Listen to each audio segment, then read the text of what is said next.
গেল এক সপ্তাহ ধরে ঠাকুরগাঁও আঞ্চলিক পাসপোর্ট অফিসের চিত্র এটি। ভোরের আলো ফোটার পর ঠাকুরগাঁও আঞ্চলিক পাসপোর্ট কার্যালয়ে নানা বয়সী মানুষের দীর্ঘ সারি। বেশিরভাগ মানুষই হিন্দু সম্প্রদায়ের।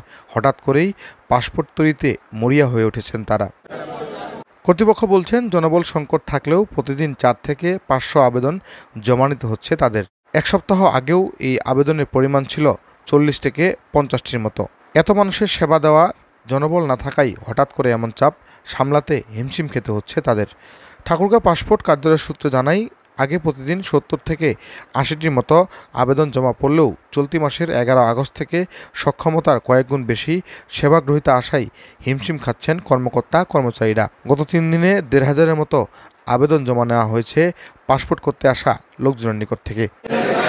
পাসপোর্ট অফিসে পর্যাপ্ত জায়গা না থাকায় অফিসের ভেতর থেকে রোদের মধ্যে রাস্তা পর্যন্ত সিরিয়ালে দাঁড়িয়ে আছেন বয়স্ক ও অসুস্থ গ্রাহকেরা।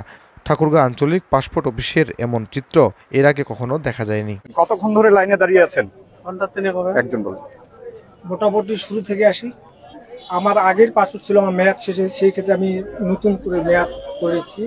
আর দ্বিতীয় কথা হচ্ছে, আমার ছেলে এবং আমার মেয়ের জন্য পাসপোর্ট করে নিয়ে আসছি, কারণ স্টুডেন্ট। দেখছি যে হিন্দু সম্প্রদায়ের মানুষ সবচেয়ে ভিড় বেশি, আচ্ছা দেখেই বোঝা যাচ্ছে। অবশ্যই। এটি কেন মানে কি মনে হচ্ছে আপনার কাছে? মনে হচ্ছে যে দেশের পরিস্থিতি ভালো না, এই জন্য দেশের পরিস্থিতি ভালো না, কাজগুলো করে রাখলে ভবিষ্যতে আমাদের যাওয়া আসার একটু সুবিধা হবে। পাসপোর্ট করার জন্য কখন? অনেকক্ষণে আসছেন।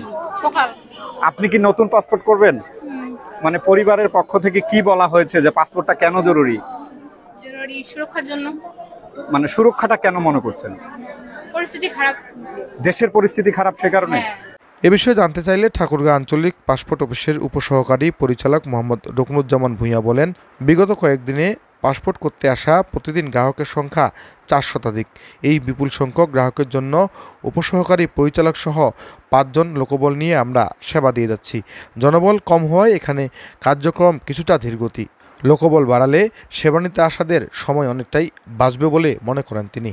গেল 5 আগস্ট সরকার পতনের পর ঠাকুরগাঁয়ের রানীশঙ্কেল সীমান্ত দিয়ে কিছু মানুষ অবৈধভাবে ভারতে যাওয়ার চেষ্টা করে। এ সময় বিজিবি ও স্থানীয় প্রশাসনের হস্তক্ষেপে তারা ফেরত আসে।